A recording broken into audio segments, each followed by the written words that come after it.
If one becomes too attached to things, they simply have started crumbling within the confinements of the prison of the mind. Now, the point is, I see nowadays so many people struggling because they don't know how to use their mind. Within the mind, there, well, are multiple components, each more capable than the other to screw you over. Because the superpower of one's mind is the fact that, well, anything that the mind can create, it can create in such a way that, well, it can convince you that it is real. That is why many people wake up and say, my dream has been so real. Now, the point is, when you struggle, when you become attached to something, there is a part within us which is called the intellect. Now, in many definitions, the intellect is not entirely defined, but the intellect is a part within us whose purpose is to support everything that we support as well.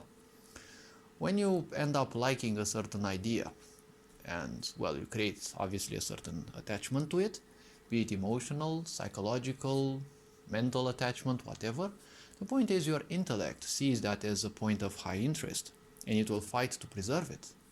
Now, this is something normal. It doesn't have to do with anything bad. It isn't anything bad regarding us, because a lot of humans also suffer because society teaches you that whatever regards you is basically bad. Whatever you're thinking is bad, whatever you're doing is bad, you're never good enough, and such.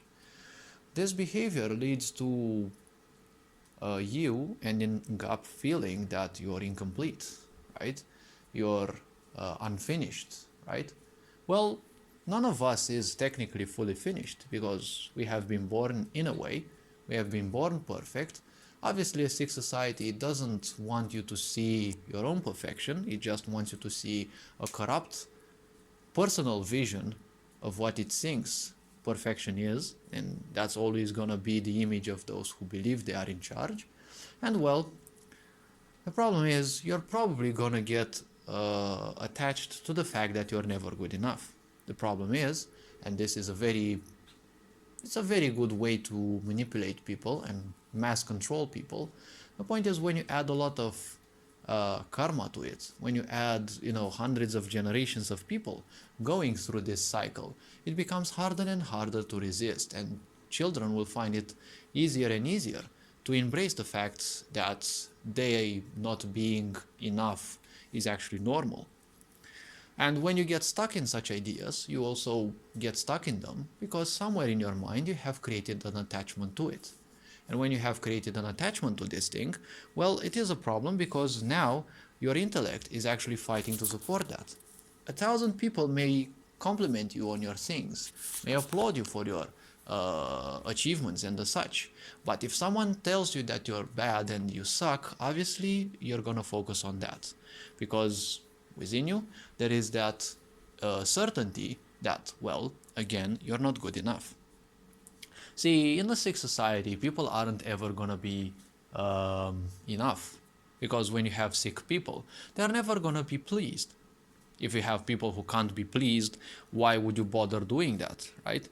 I mean, you're just fighting the infinite, Now, why does this happen? See, we all crave attention. And the point is, attention is obtained through belonging, right? It is a tribal way of thinking, yes, but it is part of the animal mind, right? It is part of the lower mind, as we humans call it, and, well, why not the reptilian brain? Now, obviously, reptiles may not be necessarily social, but, the animal mind is all about, survival. With some species, survival means on your own, and with other species, it means coexisting, right? Societal existence.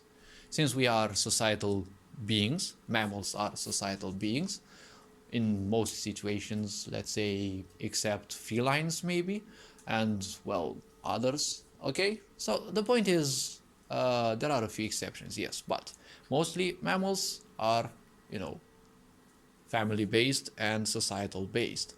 When it comes to this, there is a deep sense of belonging. When you want to belong to something, In order to belong to something, you have to give up everything else, more or less, right? Because when you are born in your family, right, you can't think or do certain things because your parents may be dumb enough to prohibit you that. And obviously, this sick society also excels at doing that, because when you go to school, you must do what the teacher does, as if there's some kind of, baby Hitler that simply wants some attention, and they can't get attention from children, right? Most of teachers are probably that dumb, because it is the easiest thing to, to win a child's attention, right? Because they are very active, and obviously they don't have filters, right? So the point is, in a sick society, people struggle because it's all about separation. Sickness is a part of separation, because you're doing things that you are not supposed to do. That's why depression, right? That's why all this sensation of feeling down, right? When you say you are depressed, that is a bad way of saying it, because if you pronounce depressed in a slow motion, you will actually hear deep rest, right? So depressed. English is an occult language. It was built on certain premises to have certain hidden so-called truths that you can find out by, pronouncing things differently. But now we can't actually generalize upon everything. This is something that I've read. It seems well-founded, but again, I prefer neutrality and not embracing things as if they're the new Bible. Now, people struggle a lot, and for example, nationality seems a must. Many people believe, especially the older generations, that you must die for your country, you must fight for your country, but this only leads to even further separation. See, I come from Romania, and here in Romania, we've never been taught in schools that, Romania actually helped a lot of Jewish people throughout World War II.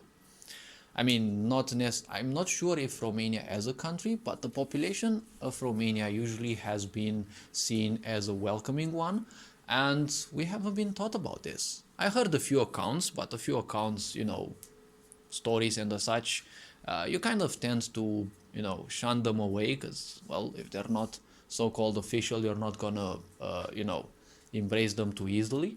But when you see a high official from Israel, coming out and thanking Romania in a very official manner for all the help they have offered, right? And all the support offered to the Jewish people throughout World War II, and probably even after, and which also led to the saving of, if I remember correctly, thousands of lives.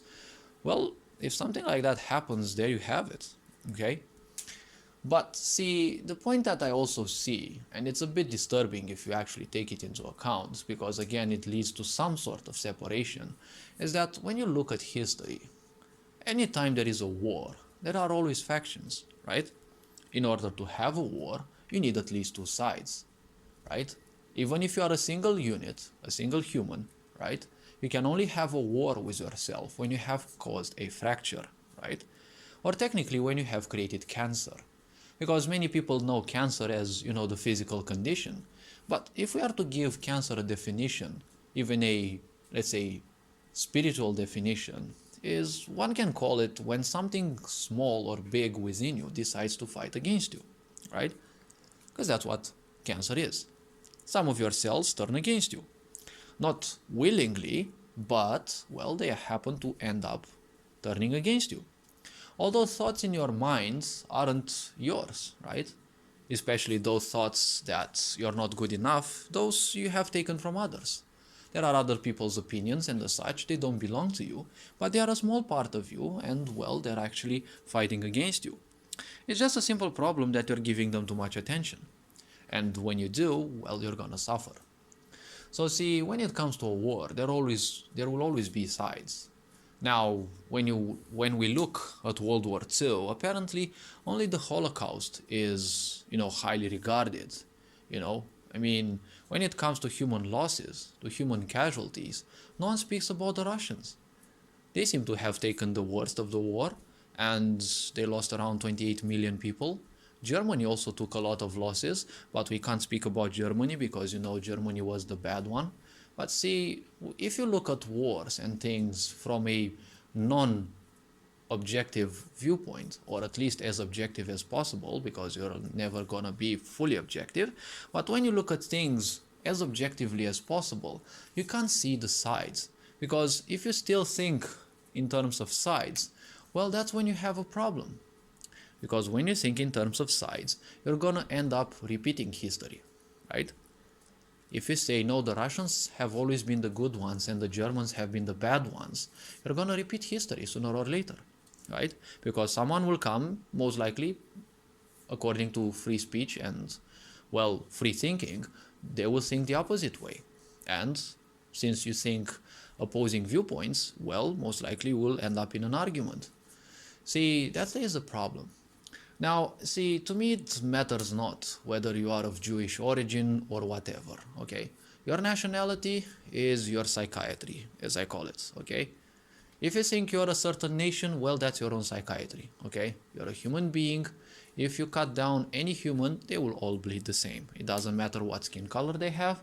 It doesn't matter whatever gender they have. They all bleed the same. They all have the same number of organs, the same functions, okay? Gender may induce a small difference, but that is just a physiological difference.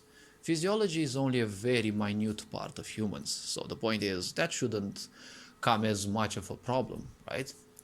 Well, yes, there are going to be a lot of humans who will, seek separation because that's the only thing they apparently can support. But the point is, don't focus on them. Why would you focus on that? Many say if you want change, commit to a change from within. Obviously, it may not sound much to most people, but I assure you it actually matters a lot. Because the point is, if you constantly focus on other people's misery, that is what you're feeding yourself with. And you're gonna end up with people's misery. Should you ignore them completely? Well, why not? The wisest people aren't the ones who actually, sit amongst miserable people, right? Misery can teach you a lot of things in life, but you also need a sufficiently developed background, right? Enough number of previous lifetimes, enough numbers of experience, and, well, that may not be the case of everyone. After all, don't forget, not everyone wakes up at the same time. So when it comes to nationality and the such, they're all just separation. And all this sick society is doing is apparently supporting the misery of people. It's actually specifically supporting the misery and insecurities of people. Because there is no such thing as supporting minorities in this society. It's just a big illusion.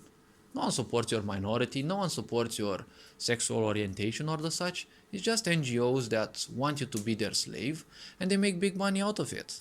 If you can't stand the truth, well, don't even bother trying to talk with me.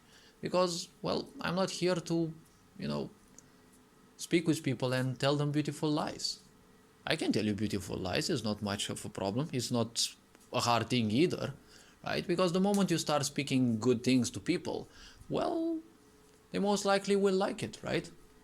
Many people enjoy the fact that they are idiots, right? They're not idiots in reality, but, they highly speak about themselves as being idiots and the such. And, that is dangerous. Because when people end up enjoying that, they actually have a hidden intention, right? They have a hidden expectation, actually, that you will do these things for them. This is a dangerous thing to take into account, right? Because the moment you won't do things for them, well, they will either turn their backs on you or they'll most likely become aggressive, right? And obviously they will spew you with all sorts of words that you're not good enough and the such. So ignoring things is a bad approach. Just answer consciously, okay? If something provokes you, well, you don't have to answer it, right? Because ultimately, even if it calls up to violence, well, in that case, you should defend yourself. But if it's all about spewing negativity, just let them do whatever. When I find negative players, for example, online, I usually tell them to enjoy their misery, right? Or I also have another bomb expression, which is something like, I hope you have an awesome day, at least as awesome as you are. Because it may feel good for people, but when they remember that their impression about them is that they suck, and you wish them to have a day as awesome as them at least, well, that's gonna sting a bit. It takes a while to realize that, most likely, but I'm not here to simply blame it on people. We all have our own background, we all have our own karma, and well, things go as they go. But the point is, suffering because of concepts is the biggest problem in here, because when you get attached to something, there is a whole system within you that will support that set of beliefs. And let's not forget, a belief means accepting something without the necessity for proof. See, many people believe the news, but where is the actual proof? When you end up in my country using footage from a video game to tell me that's, footage from Ukraine, well, I can't actually take your piece of news as the truth. Nowadays, as I can see, all these, fake news presenters, they're just lying you in your face. It's like, it's common knowledge now, it's commonplace, it's common fact, right? They just lie in your face. It's like pretty obvious. They're not even acting anymore. It's like, that's what they know best and that's what they're doing. You shouldn't be blaming them, right? People should take a stance, though, to actually kick them out, and this is actually happening. Many people may not see this, but it's actually happening, because people want the news, okay? I just want the news. I don't want your interpretation on the piece of news, okay? Every time you see a recording about something, it's always just one or two pieces, right? It's just one or two sources, are most likely faked, and, anyone who does that on their free will most likely gets stopped or gets cancelled or gets banned. And when you have that, there's no free speech. When you have cancellation and bans, there is always a fear. Fear always occurs as, opposed to the future, right? You always fear something regarding the future, and you always fear the truth. There is no other fear, only fear of the truth. And when you fear the truth, it means you're a liar. When liars end up in politics, in mass media and the such, well, that's not a good thing. Well, hopefully this video was introspective enough. You are appreciated. Take care. And, well, Perenjan Board signing out.